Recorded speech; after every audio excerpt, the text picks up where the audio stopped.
It is about 10:45, 10:50, something like that here on East Coast time. We just wrapped up about 25 minutes ago or so on the floor of the Senate with the third day of impeachment. First day was just on rules. Second day was the beginning for the House managers from the House to be able to come over and to be able to make their case. Today was the second full day, so it is still the House managers making their case. They have 3 full days to be able to do that. So they'll go into tomorrow, and it'll start at 1 o'clock Eastern time, noon, center of the universe in Oklahoma. So that will go from noon until whatever time they finish on it. So they've got about 8 hours left of time if they want to use all 24 hours of their time to be able to go through that process.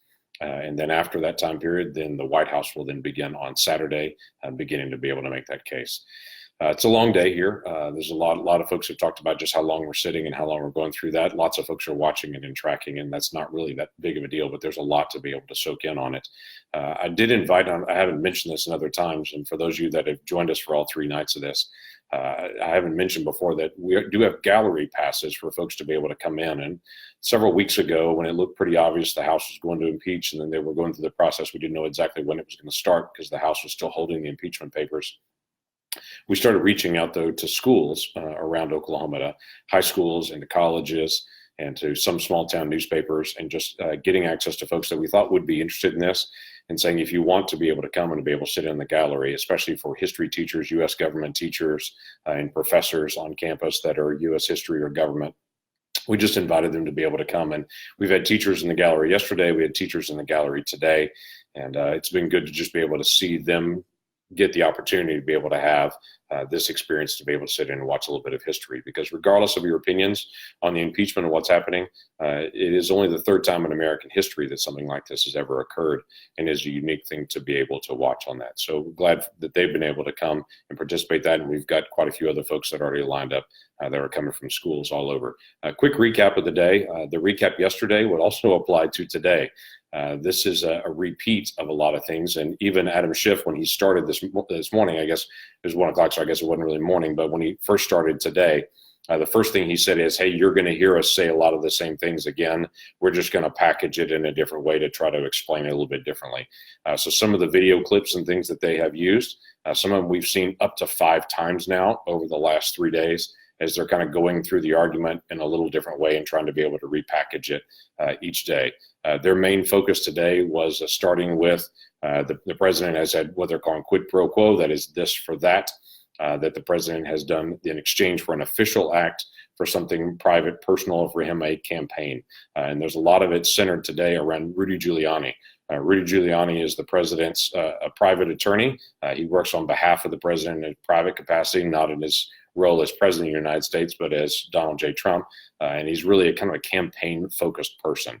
And several months ago now, almost a year ago now, Rudy Giuliani started working in Ukraine to be able to do some research for the president on behalf of that. Now, I've had some folks that have immediately freaked out and said, oh my gosh, you can't have a foreign influencer gathering opposition research from a foreign entity. That's not true. They can do opposition research anywhere they want to in the world. And if you want evidence for that, during the Hillary Clinton, Donald Trump race that just happened in 2016, Hillary Clinton and the DNC hired Christopher Steele to do opposition research on the president. He's a British citizen, to be able to go to Russia to try to get opposition research on the president.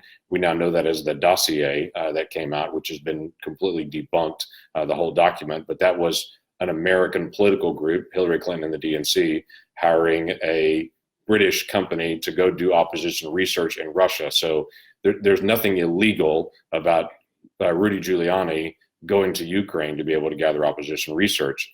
The challenge that they're saying is there a connection between his official acts? And today their statement was they believe that the president didn't invite President Trump didn't invite the president of Ukraine to be able to come visit the White House officially because the president of Ukraine had not announced that he was going to investigate Hunter Biden.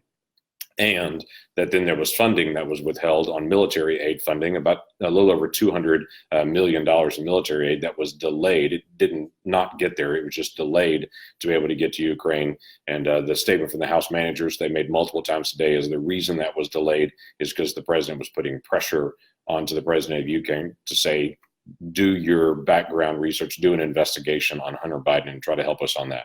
And that their belief is that's the reason Rudy Giuliani was doing it. And he was also working with official folks from the State Department to try to do that. Now, you can have campaign people and you can have people that work for the State Department, but they're not supposed to work together on something.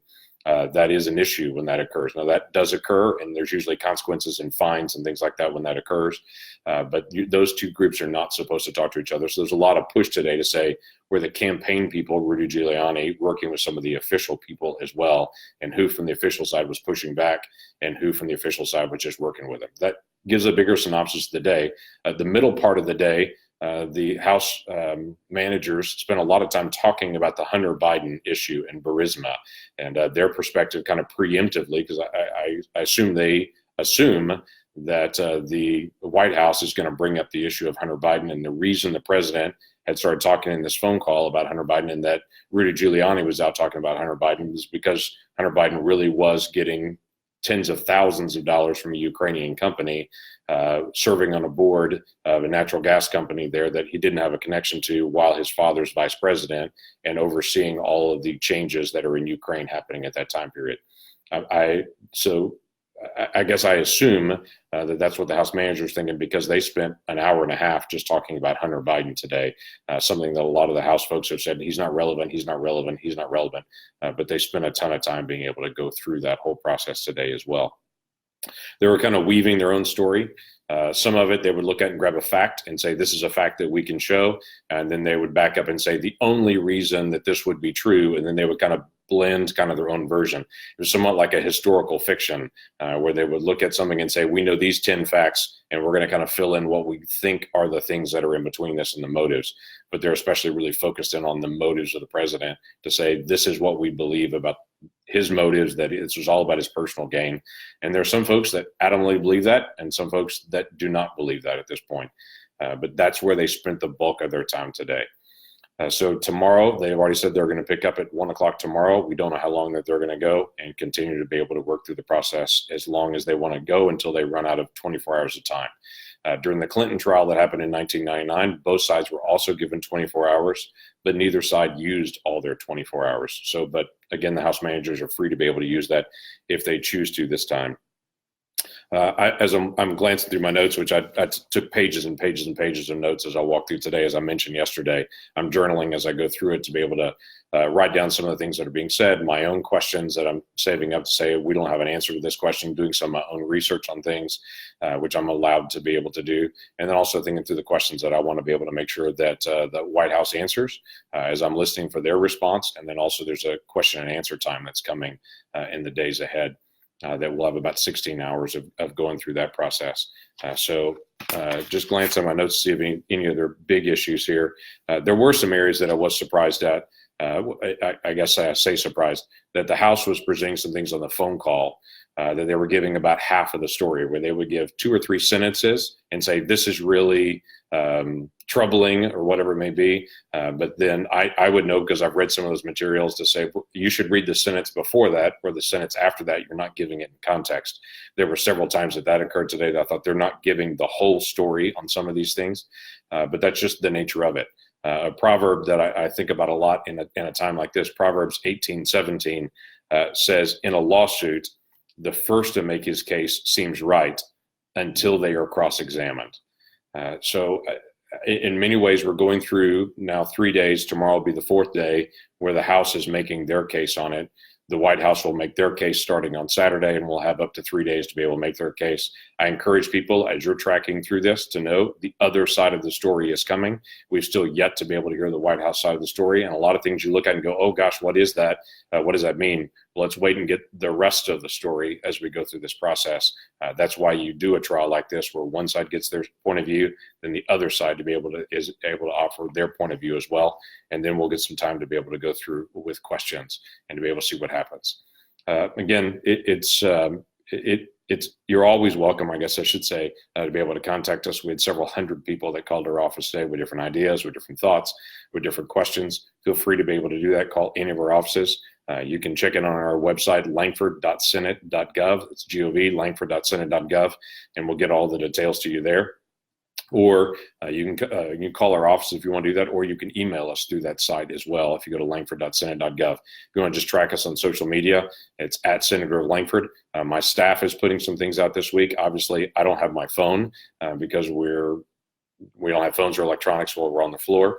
And so I'm not able to put out as much information as I typically would on that. But we'll try to do some postings in the morning, early, and late at night as well. But you're welcome to be able to try to follow some of the information that we'll send out through staff as we go through the course of the day as well. So hope that's helpful. There's a lot going on right now, but I tell people stay engaged. Continue to be able to follow the facts. Don't just watch headlines. Headlines aren't going to tell the story, and lots of folks are trying to just put out a headline of something. Make sure you're reading the story in the background. If you want more information on anything, contact us, and we're glad to be able to give you the update. And we'll keep going as we walk through this process in the days ahead. God bless. Continue to be able to pray for the nation.